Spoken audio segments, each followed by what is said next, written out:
Linear और linear non तुम linear note थोड़ा मेकिंग थोड़ा होता सामने है। में, एक मिनट। तुम यस सर, फोकस हो, बोलिए ना। हाँ। चेहरा, तुम्हारा ये यस लाइन क्या सर। दिख रहा है तुम्हारे बीच में, क्या चीज है? सर ईयरफोन का। ये हाँ, अब हुआ ठीक। एक मिनट। सर नोट मेकिंग दो टाइप का होता है, लिनियर और non linear. Non linear note making होता है, सिंपल होता है और रिटन डाउन ऑन पेज होता है। सर इसको लिखते समय पहले सबसे पहले हमको रीड करना चाहिए, उसके बाद प्लानिंग करना चाहिए, उसके बाद रिटन करना चाहिए, उसके बाद एब्रीविएशन करना चाहिए। सर उसके बाद लीनियर नोट मेकिंग होता है, डायग्रामेटिकल होता है, जिसमें माइंड मैप होता है, ट्री डायग्राम होता है। उसके बाद इसको सर ऐसे, उसके बाद फ्लो चार्ट होता है। ओके। जो non linear include yes sir. या non yes sir. Linear note making में हम लोग कर सकते हैं flow charts, mind yes sir, maps, mind map, tables. थोड़ा सा प्रेजेंटेशन जो ट्री है ना, डायग्राम। उसको सुधारना है, क्योंकि अगर आप कंटेंट जान रहे हैं और सही से नहीं यस लिखेंगे सर। तो मार्क्स आप फिच नहीं कर पाएंगे। ओके। ऋषिता, आप बोलिए तो नोट मेकिंग के बारे में। सर नोट मेकिंग एक तरह का स्किल है जो हमारे लर्निंग को मैक्सिमाइज करते हैं। और ओके। सर नोट मेकिंग को एज अ रिकॉर्ड हम यूज़ कर सकते हैं फ्यूचर यूज़ के लिए, और हम उसको रिमेंबर कर सकते हैं, रीअरेंज कर सकते हैं। ये हम लोग के टाइम को भी सेव करता है, क्योंकि अगर कोई इंपॉर्टेंट टॉपिक है, किसी मीटिंग में हम जा रहे हैं, तो हम उसको बहुत शॉर्ट फॉर्म में, मतलब इंपॉर्टेंट पॉइंट्स कवर करके उसको हम ईजिली पढ़ सकते हैं।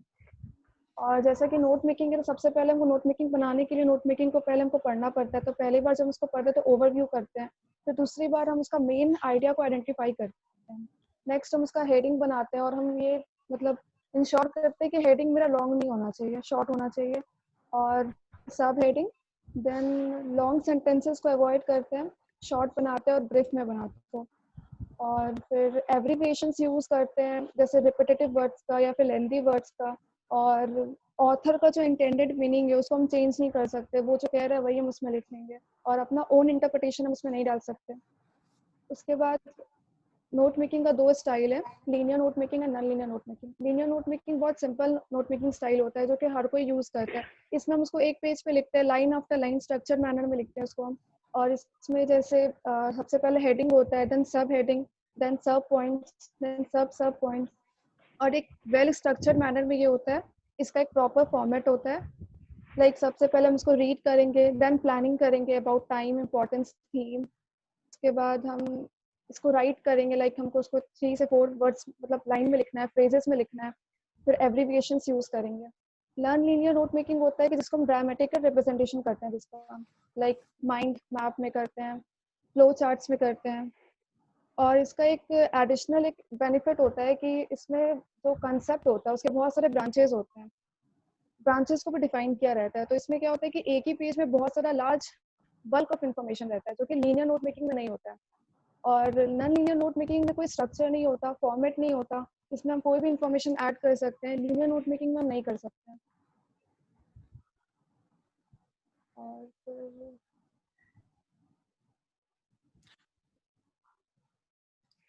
Okay, thank you. आपको बस थोड़ा सा यहाँ पे मैं बताता हूँ, जैसे आपने नॉन लिनियर के बारे में बता रहे थे, तो इसके अंदर में नॉन जो लिनियर होता है, जो की कंसेप्ट होते हैं ना, उसका कनेक्शंस जो है इजीली हम लोग फ्लो चार्ट्स हो या टेबल हो, वहां से हम कनेक्ट कर पाते हैं।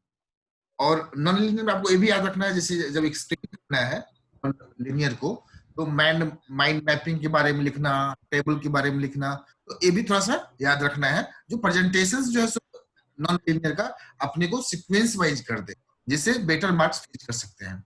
प्रिया, यस। प्रिया, प्रिया यस सर। आप बताइए नोट मेकिंग के बारे में। नोट मेकिंग के बारे में आप जो भी जानते हैं हम लोग के साथ शेयर कीजिए। Yes sir. नोट मेकिंग हम बनाते हैं क्योंकि हमें मतलब कोई भी चीज, कोई भी मतलब सॉरी कोई भी इंफॉर्मेशन किसी से शेयर करनी है तो हम कम वर्ड्स में अपना जितना भी अपना प्रॉब्लम या फिर कुछ भी है वो शेयर कर सके। अपने पॉइंट ऑफ व्यू को हम दूसरे के सामने कम वर्ड्स में और जल्दी समझा पाते हैं। ठीक।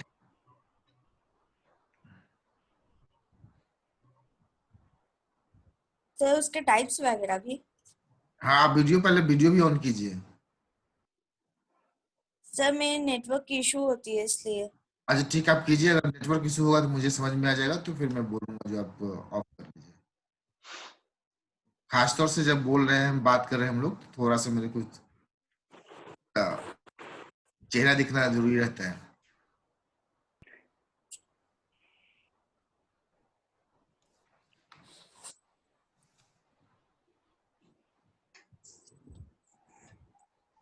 सर नोट मेकिंग 2 टाइप्स की होती है। एक सीनियर नोट मेक सॉरी एक लीनियर नोट मेकिंग और एक non linear note making. Linear note making में हम रीडिंग कर सकते हैं, एब्रिविएशन होती है, टाइमिंग होती है। ईमानदारी से मेरे से बात करना प्रिया। तुम पढ़ाई नहीं, क्यों नहीं इसको क्लास के बाद? सर पढ़े हैं। थोड़ा कम पढ़े हैं। देखिए, प्रेजेंटेशंस क्या है ना, कंटेंट आप शब्द जब यूज करेंगे ना, उससे ही मालूम चलने लगता है जो आप इसको कितना, शब्द का चयन, सिलेक्शन जो है ना, बहुत व्यवस्थित होना चाहिए। देखिए, पहली बात, कभी भी कोई चीज का लिखना, जब राइटअप करना है तो पर्पस के बारे में बोलते हैं। आपने बोला ठीक है, नोट मेकिंग का पर्पस बताया, लेकिन आप वहां पे जो वर्ड यूज किए, सिलेक्ट किए, मींस प्रॉब्लम, तो वो कहीं ना कहीं इंडिकेट कर देता है, सिलेक्शंस ऑफ वर्ड्स आपको इंडिकेट कर देता है जो आपकी तैयारी कितनी अच्छी है। ठीक है, तो इस तरह की तैयारी हम एक्सपेक्ट नहीं कर रहे हैं। अभी आप लॉकडाउन में घर में बैठे हैं, कोई काम धाम नहीं है, फिर भी पढ़ाई नहीं हो रहा है, तो ये अच्छी बात नहीं है। Alisa, video on and say about note making.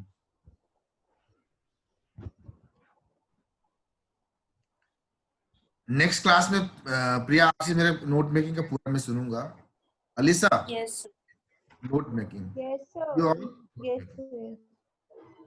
Yes, sir.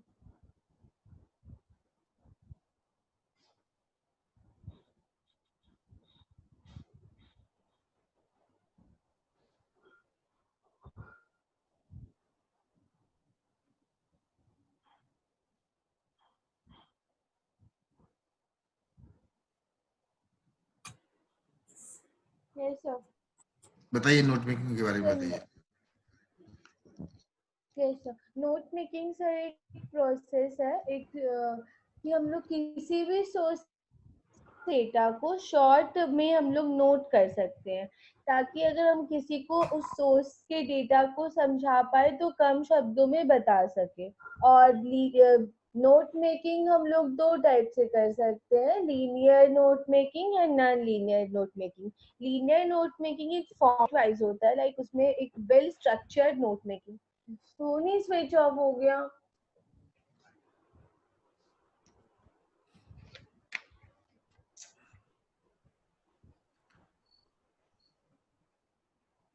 Alyssa, आपका तो नेटवर्क का इशू है।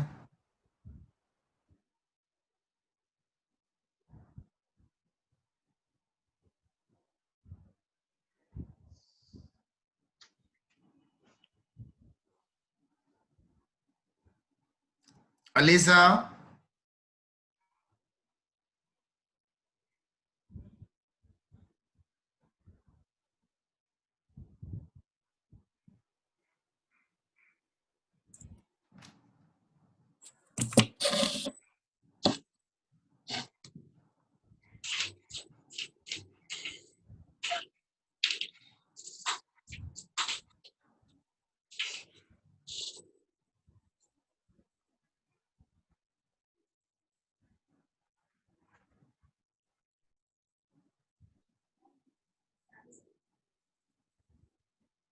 2 मिनट कीजिए, देखता हूँ।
हम लोग कहाँ तक कर लिए थे? अच्छा, समरी Yes, sir.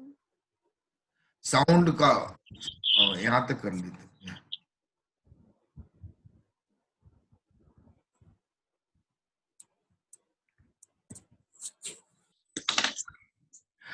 अभी तक नोट मेकिंग का जो है हम लोगों ने दो टाइप देखा, टाइप ए एंड टाइप 2। इसको थोड़ा सा मैं अभी इंडिकेट कर लूं, type 1 and type 2।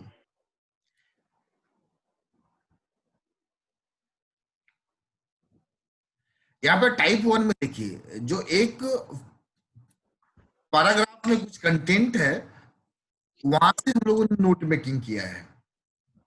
Okay, Yes. And type 2 में देखिए,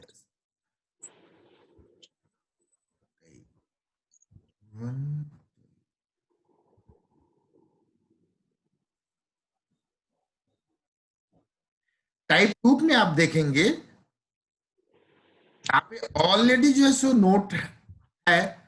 अब इसको हमको थोड़ा सा समराइज फॉर्म में करना है, मतलब उल्टा इसका खेल हुआ यहाँ पे। अब आते हैं हम लोग टाइप 3 में।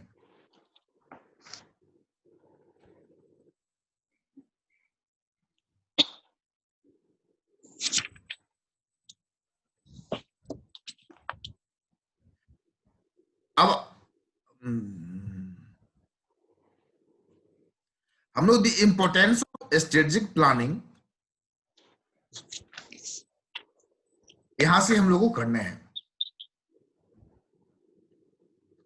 अब यहाँ पे देखिए, एसपी इंटेल्स का मतलब क्या होता है, स्ट्रेटेजिक प्लानिंग का मतलब क्या होता है। पहले तो ये समझे स्ट्रेटेजिक प्लानिंग होता क्या है, प्लान ऑफ एक्शंस। अब इन बातों को भी समझना है, प्लान ऑफ एक्शन क्या होता है। प्लान ऑफ एक्शंस करने का मतलब होता है हम इन फ्यूचर जो करने वाले हैं कोई भी एक्टिविटीज, कल क्या करने वाले हैं। आप मान लीजिए एग्जाम एक्सटेंड हो गया, अब एक्सटेंड हो गया, ठीक है, तो ये जो टाइम एक्स्ट्रा मिला इसके अंदर में आपको प्लानिंग करना है, प्लान ऑफ एक्शंस करना है, जो हमें कैसे बेटर परफॉर्मेंस करने के लिए हम क्या एक्शंस लें। तो प्लान ऑफ एक्शंस होता है स्ट्रेटेजिक प्लानिंग के अंदर में। अब tool for large organisations and Nations, tool का मतलब क्या समझते हैं, सिंपली टूल का मतलब क्या समझते हैं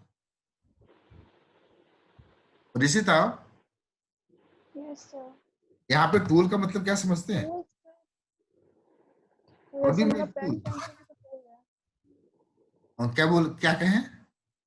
तब पेन पेंसिल हम यूज कर रहे हैं वो भी मेरा टूल है ना स्टडी का। एक बार फिर से मैं थोड़ा सा नहीं सुन पा रहा हूँ, थोड़ा साउंड का इशू है।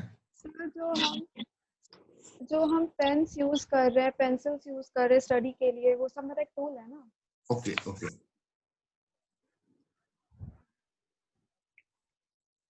Tool for large organisations and Nations and tool for industry.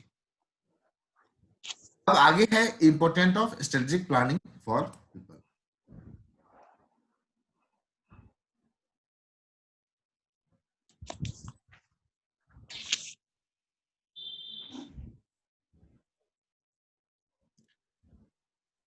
इसको रीड कीजिए तो Rishita, important of second point से। Important of strategic planning for people. 2.1 helps balance between passivity and trying to live according to 2.2 antithesis to simply drifting. 2.3 smartness to embrace opportunities. इसका meaning जानते हैं, antithesis to simply drifting? No, sir. नहीं जानते हैं। Okay, इसका meaning मालूम है आप लोगों को? नहीं मालूम, ड्रिफ्ट करना।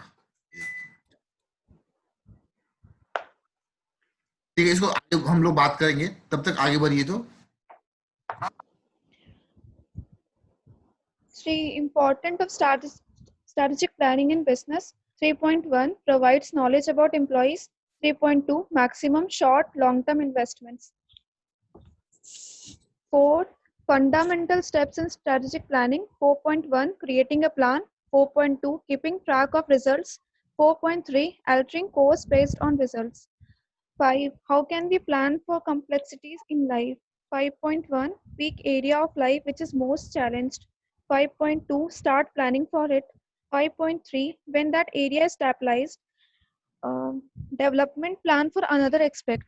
5.4 learn to development skills in making trade-off between various aspects of life.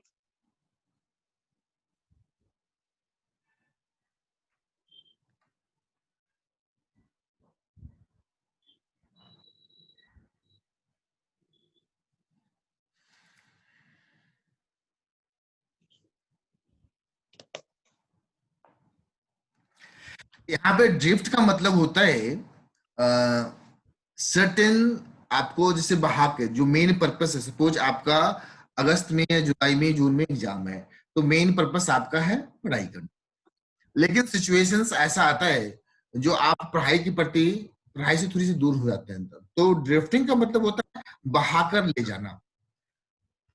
Means जो आपका मेन पर्पस है वो काम नहीं करने देता है, आप दूसरे काम के लिए आपको लगा देता है। And antithesis to simple drifting. Antithesis का मतलब होता है बिलोंग, मीन्स उल्टा। जो थेसिस मतलब एंटीथेसिस करने का मतलब होता है रिवर्स गियर। मीन्स आपको करना था पढ़ाई, आप करने लगे कुछ और, मीन्स आप रिवर्स गियर में। तो हमें तो करता क्या है, जो स्ट्रेटेजिक प्लानिंग है आपको अपने कामों में लगा के रखता है। Antithesis to simple drifting, smartness to embrace opportunity. अगर आप स्ट्रेटेजिक प्लानिंग बना के रखते हैं तो यह आपको मदद करता है। क्या मदद करता है? आपको अपॉर्चुनिटी आपके लाइफ में जो है उसको एम्ब्रेस करने का, मतलब पकड़ने का। इमीडिएट आप स्ट्रेटेजिक प्लानिंग रहेगा तो आपको तुरंत रिकॉग्नाइज कर लेंगे जो आपको क्या अपॉर्चुनिटी मिला। अब बिजनेस में स्ट्रेटेजिक प्लानिंग का मतलब क्या होता है? यह आपको नॉलेज, अगर आप बना के रखेंगे तो नॉलेज अबाउट एम्प्लॉय, अगर आप एम्प्लॉय को जानते हैं अच्छी तरीके से तो बेटर परफॉर्मेंस उससे ले पाएंगे। आपका एम्प्लॉय को अगर आप जानते हैं तो आप अच्छा काम ले सकते हैं। कहने का मतलब, अगर आप एम्प्लॉय से वेल अवेयर नहीं है तो आप वर्क असाइन करेंगे तो उसके अंदर वो कैपेबिलिटी नहीं है, वह कर नहीं पाएगा। तो वो नॉलेज नहीं है उसको, तो आपको उसको नॉलेज पहले देना है, फिर उन एम्प्लॉय से वो। तो ऑर्गेनाइजेशन स्ट्रेटेजिक प्लानिंग बनाने से किसको काम क्या करना है यह तय रहता है। तो प्रोवाइड्स नॉलेज अबाउट एम्प्लॉय। और strategic planning short and long term investment, maximum short and long term investment में शॉर्ट टर्म मैक्सिमम इन्वेस्टमेंट कितना हो सकता है एंड लॉन्ग टर्म कितना इन्वेस्टमेंट करना है, यह दोनों चीज हम लोग प्लान ऑफ एक्शन के अंदर में पहले से ही तय कर लेते हैं। अब स्टेप्स इन स्ट्रेटेजिक प्लानिंग, अगर स्ट्रेटेजिक प्लानिंग अपने को करना है तो कैसे करें, प्लानिंग कैसे करेंगे अपने। तो पहला बात क्रिएट प्लान करेंगे। प्लान करने का मतलब क्रिएट प्लान मिस एक सप्ताह का प्लान बनाएंगे, 15 दिन का बनाएंगे, 25 दिन का बनाएंगे, 30 दिन का बनाएंगे। मैं अपने स्टूडेंट लाइफ का प्लानिंग के बारे में बात करता हूँ। हम लोग वीकली प्लान बनाते थे और मालूम चलता था जो अचीव नहीं कर पाए किसी सब्जेक्ट के या टाइम को लेके या जितने चैप्टर कवर करना होता था तो नहीं कर पाते थे, तो क्या करते थे, फिर इसको रिवाइज करते थे, मतलब कैसे उसको ऑब्टेन कर सके, जो टारगेट है उसको कैसे अचीव करे। तो टाइम टू टाइम 15 दिन का फिर प्लान, फिर 1 महीने का प्लान, तो इस तरह से फिर 3 महीने का भी प्लान होता था। एग्जाम से पहले कितना कर लेना है, ये प्लानिंग बच्चे एग्जाम पास करने के लिए बहुत जरूरी होता है, या लाइफ में जनरल लाइफ में कुछ भी करने के लिए आपको एक ऑलवेज प्लानिंग करनी पड़ती है।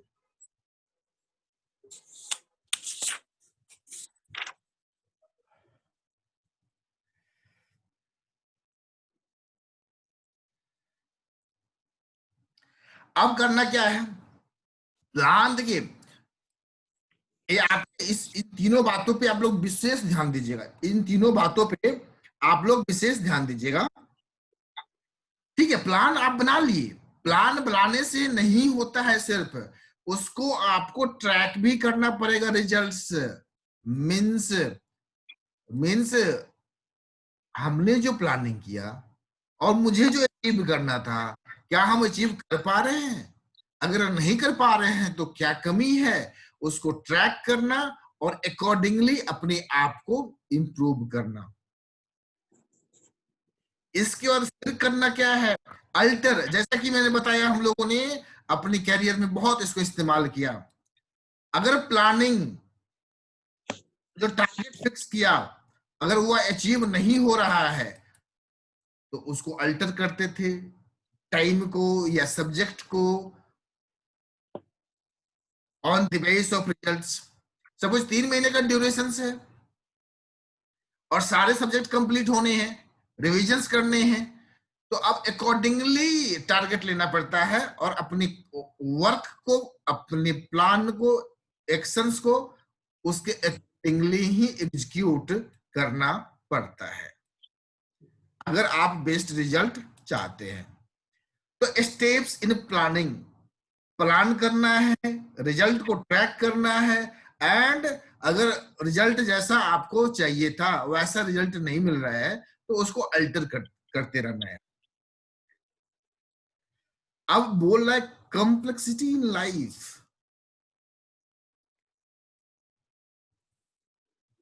ऑलवेज हमारे लाइफ में कॉम्प्लेक्सिटी होता है, मतलब जटिलताएं होती है। अब उसको कैसे रिजॉल्व करना है, तो जो बहुत चैलेंजिंग है, बहुत चैलेंजिंग। लाइफ में कुछ पार्ट ऐसा लगता है, जैसे प्रिया के लिए हो सकता है अकाउंट्स चैलेंजिंग है। क्या Priya? Yes sir. Accounts challenging है, तो अब अकाउंट्स चैलेंजिंग है, ठीक है। इसके लिए अब आपको कोर्स ऑफ एक्शंस करना है, इस पे कितना मेहनत करना है, कितना टाइम देना है, और इसको मेरे को बेहतर से बेहतर कर लेना है। मैं बताता हूँ, मेरे लिए थ्योरी पेपर एक समय में बहुत चैलेंजिंग था। मीन्स मेरे को 50 मार्क्स लाना थ्योरी बहुत डिफिकल्ट था। और अभी जैसा क्वेश्चन आप लोगों को पूछता है वैसा नहीं पूछ रहा था, पहले लॉन्ग लॉन्ग टाइम था। लेकिन हमने मेहनत करके 75, 85, 82 तक मार्क्स थ्योरी पेपर में लाए हैं। उसके लिए कुछ स्ट्रेटजी बनाया, पहले ग्रामर को इंप्रूव किया, प्रेजेंटेशंस को इंप्रूव किया, कॉम्प्रिहेंशंस को इंप्रूव किया, राइटिंग किया, इंग्लिश बहुत ज्यादा पढ़ना चालू कर दिया। देखा जो मैं कंटेंट जान रहा हूं बट एग्जाम में लिख नहीं पाता हूँ। सबसे बड़ी बच्चे को, जहां तक हम बहुत लोग बच्चे से इंटरेक्शंस भी हुए हैं, तो वेल प्रेजेंटेशंस नहीं कर पाते हैं। तो आपको अपने प्रेजेंटेशंस पे राइटिंग को भी इंप्रूव करना है। और मैंने बहुत सारे ऐसे सीए बंदे को देखा है या सीएस को देखा है, वो क्वालिफाई कर जाते हैं, बट उनको बोलो 4 बात लिखने के लिए तो अच्छे से इंग्लिश में नहीं लिख पाएंगे, अगर हिंदी में भी नहीं लिख पाएंगे। सजा के लिखना देखो कोई बड़ी बात नहीं है, सजा के। अब बताते हैं हम लोग का मेन काम जो होता है सीए बनने के बाद या सीएस बनने के बाद, तो 2 डिपार्टमेंट के साथ इंटरेक्शंस करना पड़ता है, कंप्लायंस डिपार्टमेंट के साथ। तो अब डिपार्टमेंट को कैसे लिखना है और कितना लिखना है जिससे उसको बात सटीक लगे और अपना काम कर दे। तो मेरे करियर का एक अनुभव है, बहुत सारे मेरे पास केस आया, तो मैं ज्यादा नहीं लिखता हूं, मैं 3 से 4 लाइन लिखता हूं डिपार्टमेंट को। और मेरा अनुभव है जो मोस्ट ऑफ द केसेस में वह प्लान ऑफ एक्शंस डिपार्टमेंट लेती है। मतलब अब अक्सर क्या होता है, चीजें डिस्प्यूट होती है। डिस्प्यूट क्या होती है? जो प्रोविजंस को लेकर डिस्प्यूट होती है। अब डिपार्टमेंट को लगता है, इनकम टैक्स डिपार्टमेंट को कुछ लगता है या कुछ एरर्स है, तो 2 से 3 लाइन लिखना है, रेफरेंस देना है और आपका काम हो जाना है। आप ज्यादा लिख देंगे तो कम्युनिकेशन स्किल कितना बेहतर है, आपका प्रोफेशनल लाइफ भी उतना बेहतर होगा। यह अभी आज बीसीआर जो पढ़ रहे हैं आप, और पेपर्स पढ़ने के बाद हो सकता है उतना काम ना आवे, बट बीसीआर आपके डे टू डे लाइफ में बीसीआर का बहुत बड़ा इंपॉर्टेंस है। इवन दो आप घर में फैमिली में बात कर रहे हैं तो कितना बात करें कितना बात ना करें, यह बहुत बड़ा इंपॉर्टेंट होता है। तो अपने को करना क्या है, पिक एरिया जो आपके लाइफ का चैलेंजिंग मैटर्स है उसको आपको आइडेंटिफाई करना है। अब और फिर उसके लिए फिर प्लानिंग करना है। अब प्रिया को बात आई तो अकाउंट्स की प्लानिंग करेगी, ये कितना टाइम दे और कैसे इसको फिक्स कर ले। मिस आपके अकाउंटिंग में जो प्रॉब्लम है, अंडरस्टैंडिंग में जो प्रॉब्लम है, इसके लिए आप वर्क करेंगे तो आप स्टेबलाइज हो जाएंगे, मतलब अकाउंटिंग में आप वेल स्टेब्लिश हो जाएंगे। अब आपका जो है सो इंप्रूवमेंट हो गया। अब आपको देखना है दूसरा एरिया, अनदर एस्पेक्ट, जहां पे, और मैंने अपने लाइफ में इसको बहुत, आज मैं पढ़ रहा हूं और पढ़ा रहा हूं, लेकिन कभी बिना पढ़े पढ़ाए ये बात मेरे को समझ में आ चुका था, जो एक दिन में कुछ अचीव नहीं कर सकते हैं, और जितनी भी कमियां हैं उसको आइडेंटिफाई करते रहना है। तो सबसे ज्यादा जो कमियां है, बहुत बड़ी जो कमी है, शॉर्ट कमिंग्स है आपके अंदर, उसको इंप्रूव करना है। Always short analysis, strength, weakness, opportunity and threat, life में ऑलवेज इसको लगाते रहिए। कोई कमजोरी है, वीकनेस है आपके अंदर, उसको इंप्रूव कीजिए। Then identify second another aspect and then improve also. One by one करते चले जाएंगे ऑटोमेटिकली, और सोचेंगे आप सारा चीज एक ही बार कर ले, दैट इज नॉट पॉसिबल। आपको स्किल को डेवलप करना है in making trade offs between various aspects of life. अब यहां पे कह रहा है आपको ट्रेड ऑफ करने का मतलब होता है, अभी जैसा कि मैं पहले ही बता चुका हूं, लाइफ में बहुत सारे इशू हैं। ट्रेड ऑफ करना, कौन सा इशू को पहले हैंडल करना है, कौन ज्यादा इंपॉर्टेंट है आपके लाइफ में। मान लीजिए आपके पास टाइमिंग है 24 आवर्स और बहुत सारे वर्क करने हैं, कौन सा वर्क पहले करें, प्रायोरिटी किसको दें, that is called trade off between various aspects of life. अब सुबह में 1 घंटा सोने का काम करना है कि पढ़ने का काम करना है, तो ये ट्रेड ऑफ ही है ना। अब इसके अंदर में जो कीवर्ड्स थे उसके बारे में लिखा हुआ है। अब देखिए हम लोगों ने जो अभी ऊपर स्ट्रेटेजिक प्लानिंग पढ़ा, यह एक नोट फॉर्म में लिखा हुआ था। अब इसको अपने को समरी फॉर्म में करना है, ये टाइप 3 है।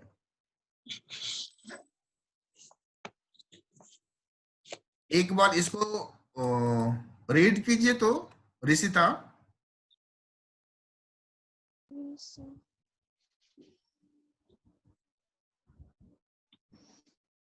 Read the following passages carefully and make notes on it using headings, subheadings, etc. Use recognition, नहीं, आपको abbreviations wherever necessary. Rishita summary जैसे जो उसको पढ़ने पहले। Oh yes. Strategic planning refers to a plan of action. It is an important tool used by large organizations, industries, nations, and individuals. It is important because it provides a balance between positivity and living according to plan. Strategic planning leads to smartness in embracing opportunities. Planning is important in business because you need to know the individual and you need to maximize short-term and long-term investments. The fundamental activities in planning include creating a plan, keeping track of results, and altering course based on results. One can plan for a complicated life by picking up an area of life that is most challenged and starting to plan for specific areas. When one area is stabilized, start on the other. देखिए आप इसको समझ, यहाँ पे जो note type में जो लिखा हुआ था, हेडिंग, सब हेडिंग, मेन पॉइंट, सब पॉइंट्स, अब इसको समरी कैसे बनाया। एक भी मैटर को आप देखिए, जितनी भी बातें लिखी हुई है, एक को भी इस समरी के अंदर में मिस किया है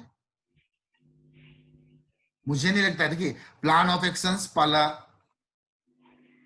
प्लान ऑफ एक्शंस के बारे में लिखा, टूल सारे for industry, tool for industry, तीनों मैटर को यहाँ पे कंटेंट किया है। देखिएगा, refers to plan of actions, important tool है, एंड इंडस्ट्री, तो सारे वर्ड यहाँ पे कवर है आपके। आगे फिर नेक्स्ट सेंटेंस देखिए आप, important of strategic planning for people. तो यहाँ पे बात कर रहा है between passivity and trying and antithesis to simply. अब यहाँ पे देखिए वर्ड को यूज कर लिया इसके अंदर। तो इस तरह से इस समरी में सारे वर्ड नोट्स मेकिंग में आपको आया, उसको यहाँ पे यूज किया है। अब आते हैं टाइप 3 में। हाँ, टाइप 3 पढ़िए तो।